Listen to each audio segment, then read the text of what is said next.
दोस्तों, बॉलीवुड में ऐसे कई कलाकार आए जिन्होंने अपने करियर की शुरुआत अन्य भाषाओं की फिल्मों से की, जिसके बाद कई बॉलीवुड फिल्मों में भी काम किया और हर तरफ अपने अभिनय के झंडे गाड़ दिए। और ऐसे ही कलाकारों की लिस्ट में शामिल रही हमारी आज की अभिनेत्री भानुप्रिया। जी हाँ दोस्तों, भानुप्रिया ने अपने करियर की शुरुआत साउथ फिल्मों से की, लेकिन साउथ फिल्मों में उनके अभिनय को देख उन्हें बॉलीवुड फिल्मों के भी ऑफर आने लगे और उन्होंने अपने अभिनय और खूबसूरती से बड़े पर्दे पर तहलका मचा दिया और तमाम दर्शकों के दिलों में बस गईं।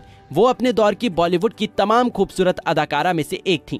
बात करें उनकी विशेष फिल्मों की तो उन्हें विशेष तौर पर इंसाफ की पुकार, भाभी, खुदगर्ज, मर मिटेंगे और तमंचा जैसी फिल्मों के लिए जाना जाता है। हालांकि उन्हें बॉलीवुड में अधिकतर सहायक अभिनेत्री के किरदार मिले, लेकिन उन्होंने अपने अभिनय से अपने प्रत्येक किरदार को जीवंत कर दिया और फिर वो अचानक बॉलीवुड से ऐसे गायब हुई कि उन्होंने दोबारा कभी बॉलीवुड में कदम नहीं रखा। दोस्तों, क्या आप जानते हैं कि अपने अच्छे करियर के दौरान उन्होंने बॉलीवुड में काम क्यों नहीं किया? क्यों बॉलीवुड उनके टैलेंट को नहीं पहचान पाया, उन्हें उनके अभिनय टैलेंट के मुताबिक काम नहीं दे पाया? और भी बहुत कुछ जानने के लिए हमारे वीडियो के अंत तक बने रहें, क्योंकि आज की इस वीडियो में हम भानुप्रिया के जीवन से जुड़े कई राजों से पर्दा उठाने वाले हैं। साथ ही उनके प्रारंभिक जीवन, करियर, निजी जीवन और पारिवारिक जीवन से भी आपको रूबरू कराने वाले हैं। जानने के लिए आपको सिर्फ हमारे साथ बने रहना है। लेकिन जाने से पहले यदि आप हमारे चैनल पे नए हैं तो चैनल को सब्सक्राइब जरूर करें और वीडियो पसंद आए तो लाइक का बटन दबाना भी ना भूलें। भानुप्रिया का जन्म 15 जनवरी 1966 को आंध्र प्रदेश के राजमुंद्री में हुआ था। बहुत ही कम लोग जानते होंगे कि उनका जन्म नाम मंगा भामा है। भानुप्रिया ने बहुत ही कम उम्र में फिल्मी दुनिया में कदम रख लिया था। हालांकि वो किसी भी फिल्मी बैकग्राउंड से बिलोंग नहीं करती थी और ना ही कभी उन्होंने अभिनेत्री बनने का सपना देखा था। उन्होंने अपनी मेहनत और टैलेंट से ये मुकाम पाया। दरअसल जब वो स्कूल में पढ़ाई कर रही थी तब एक दिन फिल्म निर्देशक भाग्यराजा गुरु वहां आए।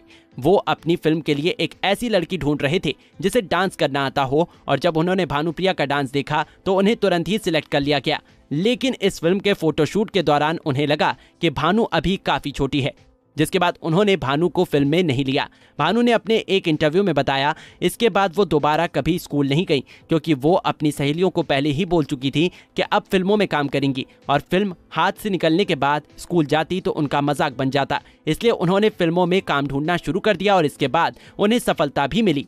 इस रिजेक्शन के बाद वो अपना फोटोशूट करवाती रहीं और जब एक दिन भाग्यराजा गुरु की नज़र उनकी फोटो पर पड़ी तब उन्होंने अपनी तमिल फिल्म पसियडू में काम दिया और इस दौरान उन्हें वामसी गुरु की सितारा फिल्म का भी ऑफर आया। साथ ही उन्होंने चंद्रगम नामक फिल्म में भी काम किया। उनकी सबसे पहले सितारा फिल्म रिलीज हुई जो बहुत हिट साबित हुई और इस फिल्म के लिए उन्हें बेस्ट रीजनल फिल्म के साथ कई अवार्ड्स मिले। जिसके बाद उन्होंने बॉलीवुड में अपनी शुरुआत 1986 की फिल्म दोस्ती दुश्मनी से की। टी रामाराव की इस फिल्म में मुख्य कलाकार के तौर पर जितेंद्र, रजनीकांत, ऋषि कपूर और पूनम ढिल्लो जैसे कलाकार मौजूद रहे। इस फिल्म के बाद उन्होंने एक बार फिर टी रामाराव की 1987 की फिल्म इंसाफ की पुकार में काम किया। फिल्म में धर्मेंद्र, जितेंद्र और अनीता राज जैसे कलाकार मुख्य भूमिका में नजर आए। फिल्म बॉक्स ऑफिस पर सफल साबित हुई और इस फिल्म के बाद भानुप्रिया को बॉलीवुड में पहचान मिलने लगी और इसी साल उन्होंने राकेश रोशन की फिल्म खुदगर्ज में भी काम किया, जिसमें वो एक बार फिर अभिनेता जितेंद्र के साथ स्क्रीन शेयर करती हुई दिखाई दी। साथ ही फिल्म में शत्रुघ्न सिन्हा, अमृता सिंह, गोविंदा और नीलम जैसे कलाकार नजर आए। इस दौरान वे हिंदी फिल्मों के साथ साथ तेलुगु फिल्मों में भी काम कर रही थी और ये कहना भी गलत नहीं होगा कि उन्होंने हिंदी से ज्यादा तेलुगु फिल्मों में काम किया और तेलुगु सिनेमा में उन्हें हिंदी सिनेमा से ज्यादा सफलता हासिल हुई। वो 1988 की कंवल शर्मा की फिल्म मर मिटेंगे में जितेंद्र, मिथुन चक्रवर्ती और माधवी के साथ स्क्रीन शेयर करती हुई नजर आई। ये फिल्म बॉक्स ऑफिस पर सफल साबित हुई और इस फिल्म में उनके काम की बेहद सराहना की गई। इसी वर्ष उन्होंने रमेश आहूजा की फिल्म तमंचा में जितेंद्र, रजनीकांत और अमृता सिंह के साथ काम किया। वो अपनी अधिक फिल्मों में जितेंद्र के साथ ही दिखाई देती थी और इस जोड़ी को दर्शक बेहद पसंद भी किया करते थे। 1989 में उन्होंने सूर्या, एक जागृति, गरीबों का दाता और कसम वर्दी की नामक 3 फिल्मों में काम किया और 1990 में वो फिल्म जहरीले में दिखाई दी। जिसके बाद उन्होंने 1991 में किशोर व्यास की फिल्म भाभी में काम किया। फिल्म में वो अभिनेता गोविंदा और जूही चावला के साथ स्क्रीन शेयर करती हुई नजर आईं, जो कि फिल्म में मुख्य भूमिका में थे और भानुप्रिया ने गोविंदा की भाभी का किरदार निभाया था, जिसे दर्शकों ने बेहद पसंद भी किया और इस किरदार से उन्हें बॉलीवुड में बहुत प्रसिद्धि मिली। साथ ही दर्शकों का प्यार भी मिला। इस फिल्म के बाद उन्हें बॉलीवुड में चरित्र किरदार ही मिल रहे थे। इसी कारण उन्होंने बॉलीवुड में काम करना छोड़ दिया और तमिल, तेलुगु, कन्नड़ और मलयालम भाषा की फिल्मों में काम करने लगी। बॉलीवुड में उनकी आखिरी फिल्म भाभी थी, जिसके बाद उन्होंने दोबारा कभी बॉलीवुड की तरफ नहीं देखा।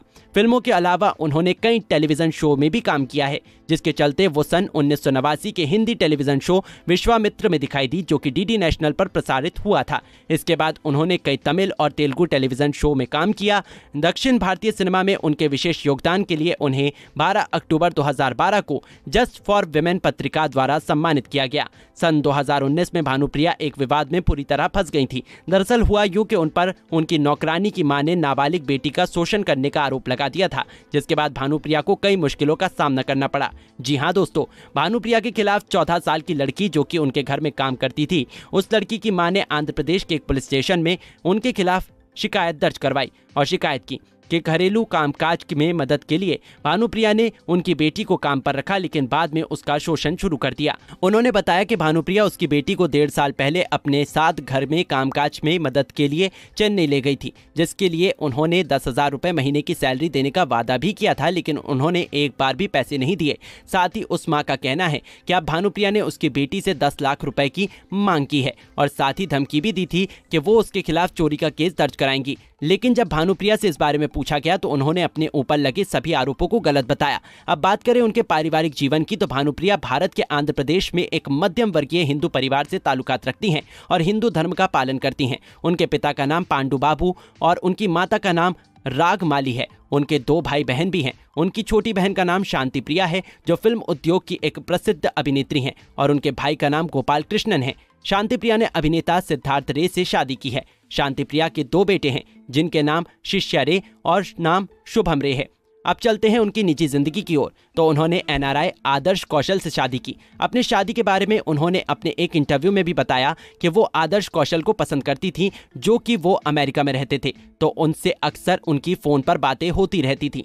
लेकिन इस शादी के लिए दोनों के ही परिवार सख्त खिलाफ थे, जिसके बाद उन्होंने अपनी फैमिली के खिलाफ जाकर 14 जून 1998 को दोनों ने कैलिफोर्निया में शादी कर ली। शादी के 5 साल बाद 2003 में उनकी एक बेटी हुई, जिसका नाम अभिनया है। खबरों की माने तो शादी के 7 साल बाद ही भानुप्रिया और कौशल का तलाक हो गया और उनकी बेटी की कस्टडी भानुप्रिया को मिल गई, जिसके बाद में अपनी बेटी के साथ चेन्नई चली गई। आज मैं अपनी बेटी का पालन पोषण अकेले ही कर रही हैं। भानुप्रिया तमिल फिल्मों में भी सक्रिय हैं और अपनी बेटी के साथ एक खुशहाल जिंदगी व्यतीत कर रही हैं। दोस्तों, आज के लिए बस इतना ही। अगर आपको ये वीडियो पसंद आई हो तो लाइक का बटन दबाना ना भूलें। आप भानुप्रिया के कितने बड़े फैन हैं, ये आप हमें कमेंट बॉक्स में कमेंट करके बताएं। इसके अलावा आप अगला वीडियो किस अभिनेता या अभिनेत्री के जीवन पर देखना पसंद करेंगे, ये भी आप हमें कमेंट सेक्शन में बता सकते हैं। हमारे साथ वीडियो के अंदर तक बने रहने के लिए धन्यवाद।